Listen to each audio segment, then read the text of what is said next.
नहमदुल्लाह العظيم ونصلي ونسلم على رسوله الكريم أما بعد ووصينا الإنسان بوالديه إحسانا حملته أمه كرها ووضعته كرها وحمله وفصاله 30 شهرا صدق الله مولانا العظيم صدق رسوله النبي الكريم ونحن على ذلك من الشاهدين والشاكرين والحمد لله رب العالمين. கண்ணியத்திற்கும் மிகுந்த மரியாதைக்கும் உரித்தான இஸ்லாமிய பெரியோர்களே, சகோதரர்களே, சிறார்களே, தாய்மார்களே, உங்கள் அனைவருக்கும் அஸ்ஸலாமு அலைக்கும் வரஹ்மத்துல்லாஹி வபரகாத்துஹு. அன்பிற்கினிய அல்லாஹ்வின் நல்லடியார்களே, இன்றைக்கு தராவீஹுடைய தொழுகையில சூரத்துல் அஹ்காஃப், சூரா முஹம்மத், சூரத்துல் ஃபத்ஹ், சூரத்துல் குஜராத் ஆகிய 4 சூறாக்கள் ஓதப்பட்டிருக்கிறது.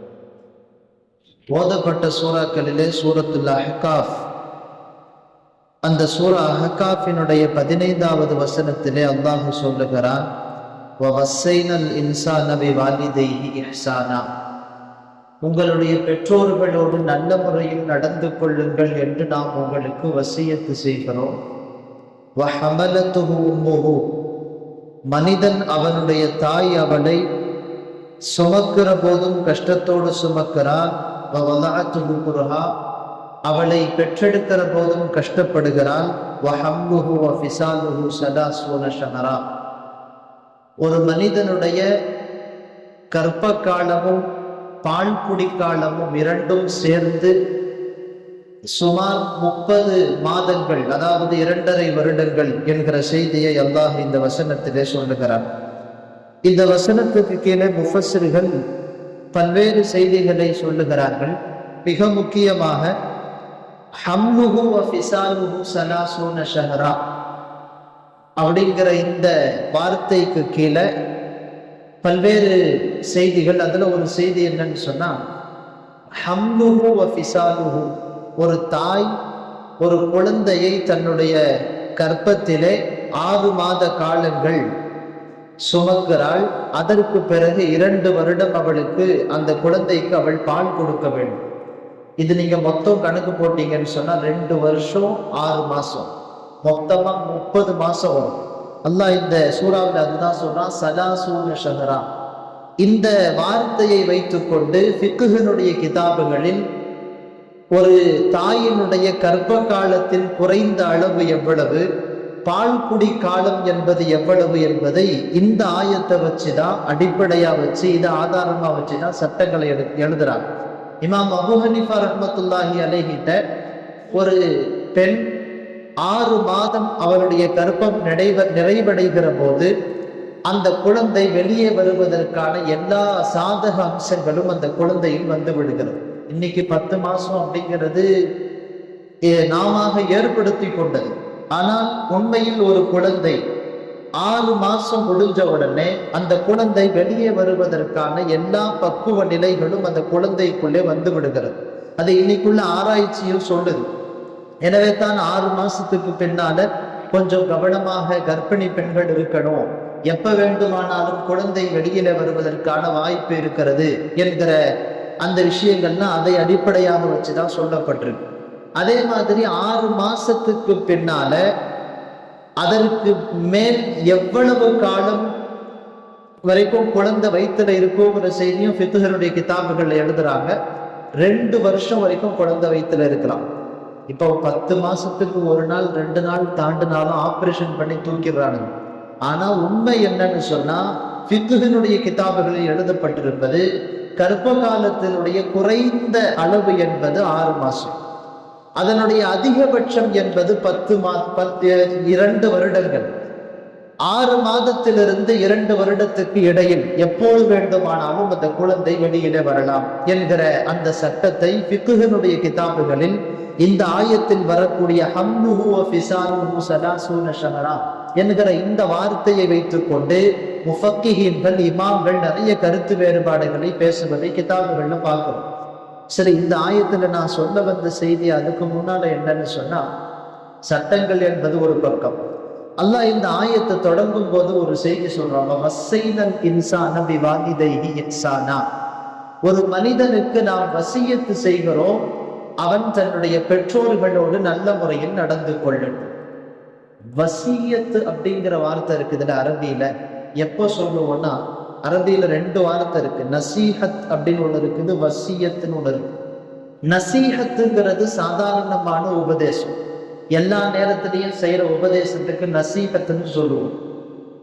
அதே வசியத்துங்கிறது ஒரு மனிதன் தன்னுடைய கடைசி தருணத்தில் எதை அவன் சொல்லிவிட்டு போகிறானோ அதை தான் வசியத்துன்னு சொல்லுவோம். ஒரு மனிதனுடைய கடைசி தருணத்திலே அவன் சொல்லக்கூடிய நசீஹத்து உபதேசம், அதை வசியத்துன்னு சொல்றோம். அந்த வார்த்தையை அல்லாஹ் இந்த இடத்துல பயன்படுத்துறான். அப்படின்னா என்ன அர்த்தம்? கடைசியா உச்சபட்சமாக தாய் தந்தையின் விஷயத்தில் சொல்ல வேண்டும் என்றால் இவ்வளவுதான் அல்லாஹ் சொல்றான். எஹ்சான், எஹ்சான் என்று சொல்லப்படுகிற உபகாரத்தை அவர்களுக்கு நீங்கள் செய்யுங்கள். குர்ஆன்ல பெற்றோர்களுக்கு நீங்க உபகாரம் செய்யுங்க அப்படிங்கிற இந்த விஷயம், வஸ்ஸைனல் இன்சான்ங்கிற இதே வார்த்தை சூரா அன்கபூத்துல ஒரு இடத்துல வருது, சூரா அஹ்ஸாப்லயும் ஒரு இடத்துல வருது, இங்க அஹ்காஃப்லயும் ஒரு இடத்துல வருது. இப்ப 3 இடங்களிலே வஸ்ஸைனல் இன்சான பிவாலிதைஹி இஹ்சானா, உங்களுடைய பெற்றோர்களுக்கு நீங்கள் நல்ல உபகாரங்களை செய்யுங்கள் என்று நாம் வசியத்து செய்கிறோம் அல்லாஹ் சொல்றான். வேற சில இடங்கள்ல அல்லாஹுவினுடைய இபாதத்துக்கு அடுத்து உங்களுடைய பெற்றோர்களுக்கு நீங்கள் செய்ய வேண்டிய கடமை அப்படின்னு சொல்லி அல்லாஹ் சூரா பனு இஸ்ராயீல்ல ஒரு இடத்துல வருது, வகலா ரப்புக அல்லா தஅபுது இல்லா இய்யாஹு வபில் வாலிதைனி இஹ்சானா. உங்களுடைய ரப்பு உங்களுக்கு கட்டாய கடமையாக்கி வைத்திருக்கிறான் அப்படின்னு சொல்லிட்டு அல்லாஹ் சொல்றான், நீங்க அல்லாஹ்வை தவிர வேற யாருக்கும் இபாதத்து செய்யக்கூடாது. அடுத்து உடனே அல்லாஹ் வபில் வாலிதைனி இஹ்சானா, உங்களுடைய பெற்றோர்களோடு நல்ல முறையில் நடந்து கொள்ளுங்கள்.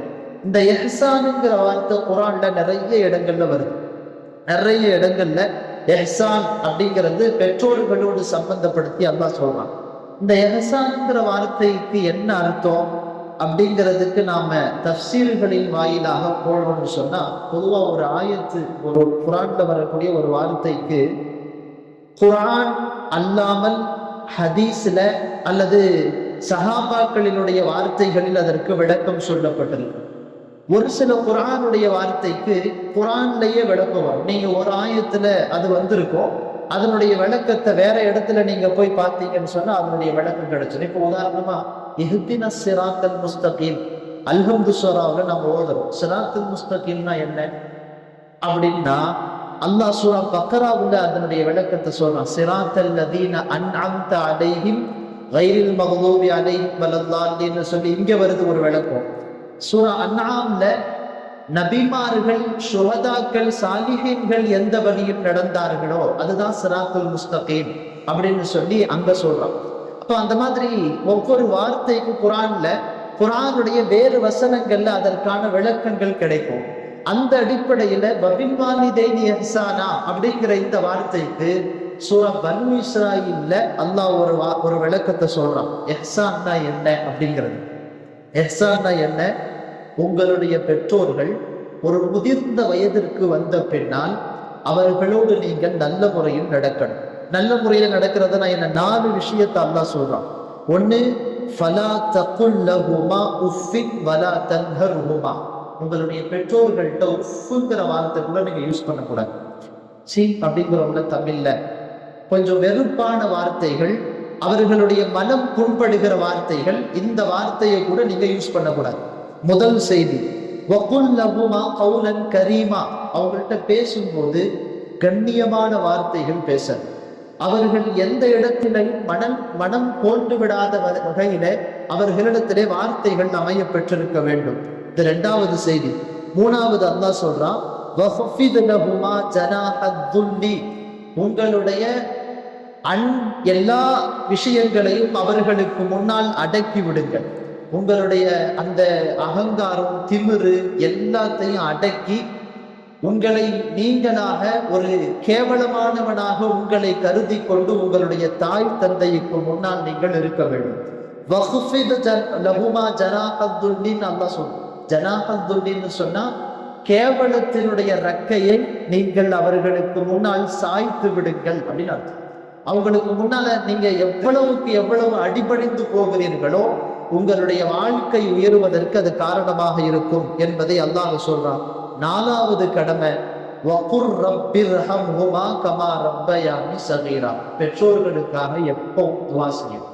அந்த துஆ எப்படி செய்யணும்ங்கிறதை அல்லாஹ் குர்ஆன்லயே சொல்லி தரான். ரப்பிர்ஹம்ஹுமா கமா ரப்பயானி ஸகீரா. இந்த 4 விஷயமும் இஹ்சான் என்று சொல்லப்படுகிற உபகாரம் என்று சூரா பனு இஸ்ராயில்ல அல்லாஹ் விளக்கமாக சொல்லுகிறான் என்பதை நாம் பார்க்கிறோம். இப்ப நம்முடைய பெற்றோர்களுடைய விஷயத்துல இந்த 4 விஷயங்களையும் கவனத்துல கொள்ளணும். இது இல்லாம பெற்றோர்களோடு நடந்து கொள்ள வேண்டிய முறைகளை குறித்த ஹதீசுகள் நிறைய பேசுகிறது. வேற வேற வரலாறுகளிலே நாம் பார்க்கிறோம். பெரியார்களுடைய வார்த்தைகளில இருந்து நிறைய பாடங்கள் இருக்கிறது. குர்ஆன் நமக்கு இந்த 4ஐயும் சொல்லுகிறது. அவங்கள்ட்ட பேசும்போது கண்ணியமான வார்த்தை பேசணும். அவர்கள் மனம் கோளுகிற விதத்தில் எந்த வார்த்தையையும் விட்டுவிடக் கூடாது. முடிந்த அளவுக்கு அவர்களிடத்திலே பணிவோடு சென்று விட வேண்டும். அவர்களுக்காக துஆ செய்ய வேண்டும். இந்த 4 விஷயங்களை இஹ்சான் என்று குர்ஆன் நமக்கு வரையறுத்து தருகிறது. இந்த 4 விஷயம் வேண்டும். பெற்றோர்களினுடைய அந்த கடமைகள், அவர்களுக்கு நாம் செய்ய வேண்டிய விஷயங்களை பத்தி நிறைய பேசிக்கிட்டே போகலாம். ரசூலுல்லாஹ்ட்ட ஒரு சஹாபி வந்து கேட்டார். அபூ உமாமான்னு ஒரு சஹாபி, யா ரசூலல்லாஹ், என்னுடைய தாய் தந்தையர்களுக்கு நான் செய்ய வேண்டிய கடமை என்ன அப்படின்னு கேட்டார்.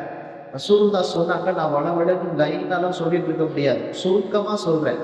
உன்னுடைய சுவர்க்கமும் அவர்கள் தான், உன்னுடைய நரகமும் அவங்க தான். நீ அவங்களோட நல்ல முறையில நடந்துகிட்டா சொர்க்கத்துக்கு போவ. அவர்கள் மனம் கோழுகிற விதத்தில், அவர்கள் மனம் வருத்துகிற விதத்தில், அவர்களை கேவலப்படுத்தி, அவர்களுக்கு மனம் வேதனைப்படுகிற விதத்தில் அவர்களிடத்திலே பேசி அவர்களை நடத்தினால் அதுவே உன்னை நரகத்துக்கு கொண்டு போயிடும். நாங்க ரசூல் ஸல்லல்லாஹு அலைஹி வஸல்லம். அந்த சஹாபி கேட்டார், வஹின் லலமா, அந்த 2 பேரும் எங்க மேல அநியாயம் செஞ்சா கூடவா? எங்களுக்கு செய்ய வேண்டிய கடமையை முறையாக எங்களுடைய பெற்றோர்கள் செய்யல, அவர்கள் எங்களுக்கு அநீதம் அளிக்கிறார்கள். எங்களில் நாங்கள் 6 பேர் பிள்ளைகள் இருக்கிறோம் என்றால் அதில் யாரோ ஒருவருக்கு அவர் ஏதோ ஒரு வகையில அநியாயம் செய்கிறார், அவரை முறையாக பார்க்கவில்லை. இப்படி இருந்தாலுமான்னு கேட்டாங்க. ரசூலுல்லாஹ் சொன்னாங்க, வயின் தலமா, உனக்கு அவங்க அநியாயம் செஞ்சாலும் அதனுடைய பதில் அவங்க அல்லாஹ்ட்ட சொல்லிக்குவாங்க. அதுக்கு நீ தண்டனையை கொடுக்க வேண்டிய அவசியம் இல்லை. நீ அவங்களுக்கு செய்ய வேண்டிய கடமையை செய். அவங்க உனக்கு அநியாயம் பண்றாங்கன்னு நீ மாற்றி அவங்களுக்கு செய்ய ஆரம்பிச்ச நரகத்துக்கு தான் போவேண்டாங்க ரசூல் ஸல்லல்லாஹு அலைஹி வஸல்லம். அல்லாஹ் நம்மளை பாதுகாக்கணும். கடுமையான விஷயங்களும் தாய் தந்தையர்களினுடைய அந்த கடமைகளை நாம் செய்யாமல் போகிற போது ஏற்படக்கூடிய சூழல்களை ரசூலுல்லாஹ் சொல்லித்தராங்க. அதுலயும் தாயினுடைய விஷயத்துல ரொம்ப கவனமா இருக்கணும். ரசூலுல்லாஹ் ஒரு சஹாபி இருந்தார், யா ரசூலல்லாஹ், நான் என்னுடைய பெற்றோர்களில் யாருக்கு அதிகமாக ஹிதுமத் செய்யணும்? 3 தடவை ரசூலுல்லாஹ் தாய்க்குன்னு சொன்னாங்க. 4வது தடவை தான் தந்தைக்குன்னு சொன்னாங்க. தாய்க்கு என்பதற்கு நிறைய காரணங்கள் இருக்கிறது. நான் ஓதுன இந்த ஆயத்திலேயே அல்லாஹ் அந்த செய்தியை சொல்றான். ஒரு தாய் என்பவள் ஒரு பிள்ளையை பெற்றெடுப்பதற்கு என்ன சிரமங்களை அனுபவிக்கிறார்? ஹமலத்துஹு உம்முஹு கர்ஹன் வ வலஅத்துஹு கர்ஹா, அவளை சுமக்கிற போதும் சிரமங்களை அனுபவிக்கிறார். கருத்தரித்ததில இருந்து ஒரு தாய் அனுபவிக்கிற கஷ்டங்களும் சிரமங்களும், அவள் அந்த குழந்தையை பெற்றெடுக்கிற போது அத பிரசவ வழியில இருந்து தொடங்கி பல்வேறு சிரமங்களை ஒரு தாய் அனுபவிக்கிறாள் என்கிற செய்தியை அல்லாஹ் இந்த சூறாவிலேயே சொல்றான். அப்போ ஒரு தாய் என்பவர் ஒரு குழந்தையின் விஷயத்தில் அதிகமாக சிரமம் எடுக்கிறார். அவருடைய சிரமத்தை சொல்லி முடிக்க முடியாது. ஒரு சஹாபி வந்தார், யா ரசூலல்லாஹ், என்னுடைய தாயை நான் ஹஜ்ஜுக்கு அழைத்து சென்றேன். ஹஜ்ஜுக்கு போகும்போது பாலைவன மண்ணில் என்னுடைய தாயால நடக்க முடியல, செருப்பு இல்லை காலில். அதனால் காலிலே செருப்பு இல்லாமல் நடக்க முடியாத சூழலில் தவாஃபு செய்கிற போது என்னுடைய தாயை என்னுடைய காலுக்கு மேல் என்னுடைய தாயின் காலை வைத்து கொண்டு அந்த தாயை என்னுடைய காலிலே சுமந்து நான் என்னுடைய தவாஃபை செய்து என்னுடைய தாயோடு ஹஜ்ஜு செய்து முடிந்திருக்கிறேன். என்னுடைய தாய்க்கு முழுக்க முழுக்க செய்ய வேண்டிய ஹிதுமத்துகளை செய்வதோடு தவாஃபு செய்யும் போது என்னுடைய தாயை நான் சுமந்து கொண்டு தவாஃபு செய்தேன். என்னுடைய தாய்க்கு நான் செய்ய வேண்டிய கடமையை செஞ்சு முடிச்சுட்டேனான்னு கேட்டாங்க ரசூலுல்லாஹ். ரசூலுல்லாஹ் சொன்னாங்க, என்னுடைய தாய் உன்னை பெற்றெடுக்கிற போது பிரசவத்தினுடைய வழியிலான ஒரு சப்தம் போட்டிருப்பால ஆண்டு, அந்த சப்தத்துக்கு கூட இது ஈடாகாதுன்னு சொன்னாங்க. அவ்வளவு பெரிய சிரமத்தை ஒரு தாய் அனுபவிக்கிறார். எனவே தாயோடு நாம் நடந்து கொள்ளுகிற முறை, அந்த முறையில ரொம்ப கவனம் வேணும். ரசூல் ஸல்லல்லாஹு அலைஹி வஸல்லம் இந்த மாதிரி நிறைய சஹாபாக்கள் வந்து கேட்கிற போதெல்லாம் அந்த பாடங்களை ரசூலுல்லாஹ் சொல்லி தந்தார். ரசூல் ஸல்லல்லாஹு அலைஹி வஸல்லமுடைய சபைக்கு ஒரு வயது முதிர்ந்த மூதாட்டி ஒருத்தவங்க வர்றாங்க. அந்த குருவங்கள் எல்லாம் தொங்கிய நிலையிலே சஹாபாக்கள், அறிவிக்கக்கூடிய சஹாபாக்கள் சொல்லுகிறார்கள் வரலாற்றிலே, தொங்கிய நிலையில தோளெல்லாம் சுருங்கின நிலையில ஒரு பெண்மணி வருகிறார். ரசூல் ஸல்லல்லாஹு அலைஹி வஸல்லம் அவங்களுடைய மேல போட்டிருந்த மேலாடைய, மேலையில போட்டிருந்த ஆடையை விரிச்சு அவங்கள உட்காந்து வச்சாங்க. அவங்க வந்தாங்க, அவங்களுக்கு செய்ய வேண்டிய மரியாதைகளை எல்லாம் செஞ்சுட்டு ரசூலுல்லாஹ் அவங்களை திருப்பி அனுப்பிச்சு வச்சுட்டாங்க. சஹாபாக்கள் கேட்டாங்க, யார் ரசூலுல்லாஹ், இதுவரை நீங்கள் எந்த பெண்ணையும் இப்படி நாங்கள் கண்ணியப்படுத்தி பார்க்கவில்லை, வந்து போன பெண்ணை யார்? ரசூலுல்லாஹ் சொன்னாங்க, எனக்கு பால் கொடுத்த தாய் ஹலீமத்து ஸஅதிய்யா ரலியல்லாஹு அன்ஹா.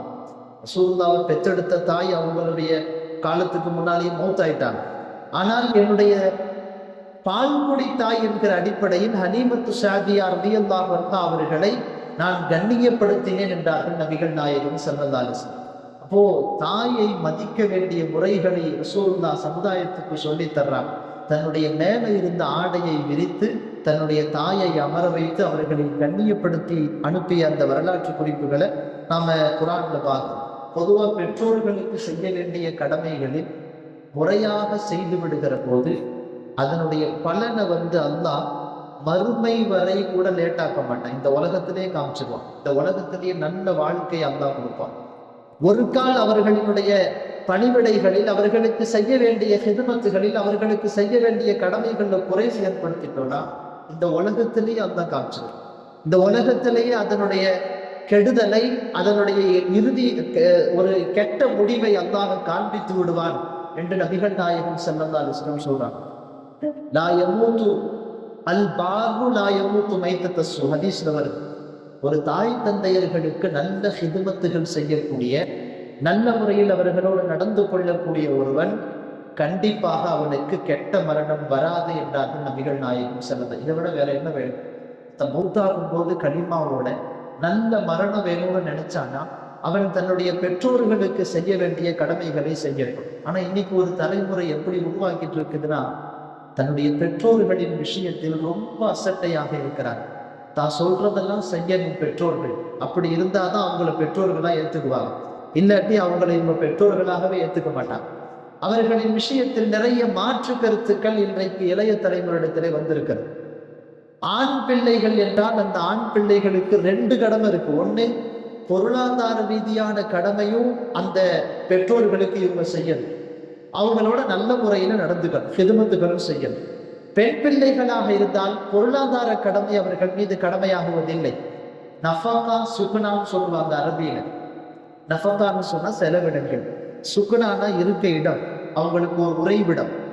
இந்த 2மே ஒரு ஆண் தன்னுடைய மனைவி மக்களுக்கு அடுத்து தன்னுடைய பெற்றோர்களுக்கு செய்ய வேண்டும் என்று மார்க்கம் சொல்லுகிறது. முதல்ல மனைவி மக்கள், அதற்கு அடுத்து தன்னுடைய பெற்றோர்கள். அவரிடத்துல மேல்பட்சமாக சம்பாத்தியம் இருக்கிறது. ஒருவர் சம்பாதிக்கிற சம்பாத்தியம் அவருடைய செலவு போக, அவருடைய குடும்பத்தின் தாய், அவருடைய மனைவி மக்களின் செலவு போக எஞ்சி இருக்கிறது என்றால் அந்த காசு தன்னுடைய பெற்றோர்களுக்கு செலவழிக்கும். இன்னைக்கு நிறைய பேர், அன்னைக்கு அசுத்து வருது ஒருத்தர் சொன்னாங்க, ஒருத்தர் என்ன பண்ணியிருக்கிறாரு, தன்னுடைய ஜக்காத்து காசுல தன்னுடைய பெற்றோர்களுக்கு துணி வாங்கி கொடுக்கிறார். ஜக்காத்து பெற்றோர்களுக்கு கொடுக்கவே கூடாது. தன்னுடைய பெற்ற தாய் தந்தையர்களுக்கு தன்னுடைய காசை செலவழிக்க முடியவில்லை என்றால் இவனெல்லாம் சம்பாதித்து என்ன பலன் என்கிற அளவுக்கு நாம் யோசித்து பார்க்கிறோம். நாம சம்பாதிக்கிற காசு நாம செலவு பண்ணி நம்முடைய குடும்பத்துக்கு செலவு பண்ணி எஞ்சியிருக்கு சேமிச்சு வைக்கிறோம். அந்த காசை நம்முடைய பெற்றோர்களுக்கு செலவழிக்க முடியவில்லை என்றால் நாம் எல்லாம் சம்பாதித்து என்ன பலன்? நம்முடைய ஜக்காத்தினுடைய காசை நம்முடைய பெற்றோர்களுக்கு கொடுப்போம், ஏதோ அவங்களுக்கு செய்ய வேண்டிய இதுன்னு சொல்லி அவங்களுக்கு செஞ்சு முடிப்போம்னா அப்படிலாம் செய்யக்கூடாது. மனம் வந்து அவர்களுக்கு நாம் நம்முடைய அந்த பொருளாதார செலவினங்களை, அவர்களுக்கு செய்ய வேண்டிய நஃபகாவை சுகுனாவை கொடுக்கணும். ஒரு ஆண் பையன் அவன் மேல கடமை தன்னுடைய பெற்றோர்களுக்கு இருக்க இடம் கொடுப்பதும், அவர்களுக்கு செலவினங்கள் செய்வது. பெண் பிள்ளைகளின் மீது அது கடமை இல்லை. ஆனா பெண் பிள்ளைகள் ஹிதுமத்து செய்யணும். ஹிதுமத்தின் விஷயத்தில் யாரும் எந்த பாகுபாடும் இல்லை. இன்னைக்கு நிறைய அப்படிதான் இருக்குது. பொம்பளை பிள்ளைங்களுக்கு பெற்றோர்கள் ஹிதுமத்து செய்யறாங்க. ஆம்பளை பிள்ளைங்களா இருந்தா அவங்க ஹிதுமத்து செய்யணும். இல்லாட்டி வீட்டுக்கு வர்ற மருமக ஹிதுமத்து செய்யணும். ரெண்டு பக்கமும் நம்ம விஷயத்த சொல்லியாகும். மருமகள்கள் அந்த வீட்டுக்கு வரக்கூடியவர்கள் அவங்க அந்த மாமியார்களுக்கு ஹிதுமத்து செஞ்சாகணும். இப்ப இருக்கிற பெண்களுக்குலாம் ரொம்ப குஷியா இருக்காங்க. மாமியார்களுக்கு ஹிதுமத்து செய்யணும்னு அவசியம் இல்லை. ஆனா அப்படி செஞ்சா அது வீணா போறதும் இல்லை. அதுவும் விளங்கிக்கணும் பெண்கள். அப்படி அவர்கள் தன்னுடைய கணவன்மார்களினுடைய பெற்றோர்களுக்கு ஹிதுமத்து செய்கிறார்கள் என்றால் அவர்களினுடைய அந்த ஹிதுமத்தின் மூலமாக கண்டிப்பாக அவங்களுடைய வாழ்க்கையிலும் முன்னேற்றம் கிடைக்கும். கடமை இல்லை என்பது வேறு. ஆண் பிள்ளை தான் செய்ய வேண்டும், அவர்களுடைய வயிற்றிலே பிறந்த பிள்ளைகள் தான் முதல் உரிமை, அவங்க தான் ஹிதுமத்து செய்யணும் அப்படிங்கிறது இருக்குது. ஆனால் ஹிதுமத்து செய்யக்கூடியவர்கள் கண்டிப்பாக அதனுடைய பலன்களை மருமகள்கள் கண்டிப்பாக பெறுவார்கள். அதனால பெற்றோர்களினுடைய விஷயத்துல ரொம்ப கவனமா இருக்கணும். பெற்றோர்கள் வாழக்கூடிய காலங்களில் அவர்களுக்கு செய்ய வேண்டிய ஹிதுமத்துகளை செய்யணும். இன்னைக்கு நிறைய பேர் என்ன பண்றாங்கன்னா, வாழும் போது அவங்களுக்கு எதுவும் பண்றதில்லை.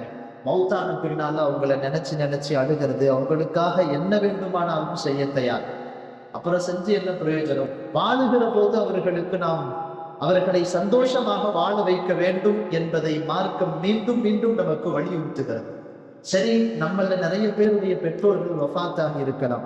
பெற்றோர்கள் பொதுவாக வஃபாத்தாயிட்டாங்கன்னு சொன்னா அந்த பெற்றோர்கள் வஃபாத்தானதற்கு பிறகும் பிள்ளைகளின் மீது ஒரு சில கடமைகள் இருக்கிறது. ஹஸரத் அபு உஸைத் அல் பத்ரி ரலியல்லாஹு அன்ஹு அப்படின்னு ஒரு சஹாபி. அந்த சஹாபி சொல்றாங்க, நாங்க ரசூல் ஸல்லல்லாஹு அலைஹி வஸல்லம் சபையில உட்கார்ந்துருக்கோம். ரசூலுல்லாஹ்வுடைய சபையில நாங்க உட்கார்ந்துட்டு இருக்கும்போது ஒரு சஹாபி அன்சாரி தோழர் ஒருத்தர் வந்தார். அவர் ரசூல் ஸல்லல்லாஹு அலைஹி வஸல்லம் கிட்ட கேட்டாரு, யா ரசூலல்லாஹ், என்னுடைய பெற்றோர்கள் வஃபாத்தாகி விட்டதற்கு பின்னால் அவர்களுக்கு நான் ஏதாவது செய்ய வேண்டிய ஹுக்கூக்குகள் இருக்கிறதான்னு கேட்டார். ஏதாவது ஹக்கு இருக்குதா? அப்போ ரசூல் ஸல்லல்லாஹு அலைஹி வஸல்லம் சொன்னாங்க, ஆமா இருக்கு. பெற்றோர்கள் மௌத்தான பின்னால அதோட நம்முடைய ஹுக்கூக்கு அவங்களோட முடிஞ்சிருச்சு இல்லை. அவங்க மௌத்தான பின்னாலையும் சில ஹக்குகள் நம்ம மேல இருக்கு.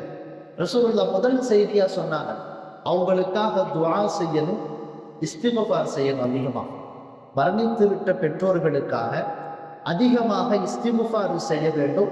அவர்களினுடைய கபர் வாழ்க்கை நன்றாக இருப்பதற்காக துஆ செய்ய வேண்டும். அப்படி செய்வது முதல் கடமை. இரண்டாவது கடமை ரசூலுல்லாஹ் சொன்னாங்க, உங்களுடைய பெற்றோர்கள் ஏதாவது கடன்களை விட்டு விட்டு போயிருந்தால், அவர்கள் ஏதாவது வாக்குறுதிகளை கொடுத்து விட்டு போயிருந்தால், நான் இந்த வேலையை செஞ்சு கொடுக்குறேன், முடிச்சு கொடுக்குறேன்னு சொல்லியிருந்தார் இருக்கும்போது திடீர்னு வஃபாத் ஆயிட்டார், அல்லது அவர் மீது ஏதாவது கடன் இருக்கிறது, அந்த கடனை வைத்து விட்டு வஃபாத் ஆகிவிட்டார், அந்த கடனை நிறைவேற்றுவது, அந்த வாக்குறுதியை நிறைவேற்றுவது ஒரு பிள்ளைகளின் மீது இரண்டாவது கடமை என்று சொன்னார்கள் நபிகள் நாயகம் ஸல்லல்லாஹு அலைஹி வஸல்லம். அடுத்து மூணாவது கடமை ரசூலுல்லாஹ் சொன்னாங்க, உங்களுடைய பெற்றோர்கள் வாழுகிற காலத்தில் யாரோடெல்லாம் நல்ல முறையில் நடந்து கொண்டார்களோ அவங்களுடைய நண்பர்களோடும் அவர்களுடைய உறவினர்கள், தந்தை வஃபாத் ஆயிட்டாரு, தந்தையுடைய சகோதரர்கள் இருக்கிறார்கள், தாய் வஃபாத் ஆகிவிட்டார், அவங்களுடைய சகோதரிகள் இருக்கிறாங்க, அவங்களோடெல்லாம் நல்ல முறையில நடந்துக்கணும் அப்படின்னு சொன்னாங்க ரசூல் ஸல்லல்லாஹு அலைஹி வஸல்லம். இதுவும் நம்ம பெற்றோர்களுக்கு செய்யற கடமை. இன்னைக்கு நிறைய பேருடைய கம்ப்ளைண்ட் இதுதான், அவங்க அத்தா இருக்கும்போது நல்லா இருந்தாங்கப்பா, இப்ப அவங்க பசங்கள்லாம் நம்மளோட சேர்வதில்லை. நண்பர்களினுடைய வாயிலிருந்து வருகிற ஆதங்கமான வார்த்தைகளும் உறவினர்களுடைய வாய்களிலிருந்தும் வருகிற ஆதங்கமான வார்த்தைகள். அதனால பெற்றோர்கள் வஃபாத் ஆகிவிட்டாலும் அவர்களுடைய சொந்த பந்தங்கள், அவருடைய உறவுகள், அவருடைய உடன்பிறப்புகள், அவங்களோடெல்லாம் நல்ல முறையில நடந்துக்கணும்னு இஸ்லாம் சொல்லுது. இதையெல்லாம் நம்முடைய பெற்றோர்களுக்கு நாம் செய்ய வேண்டிய கடமையாக நாம் கவனத்திலே கொண்டு இதிலே நாம் கவனமாக இருப்போம். எல்லாம் வல்ல அல்லாஹ் ஜல்ல ஷானஹு தஆலா நம்முடைய பெற்றோர்களுக்கு செய்ய வேண்டிய ஹக்குகளை முறையாக செய்து நம்முடைய மரண தருவாயின் கலிமாவோடு மரணிக்கக்கூடிய பாக்கியத்தை தந்தன் புரிவானாக. வாஹிரு தாவானா அல்ஹம்துலில்லாஹி ரப்பில் ஆலமீன்.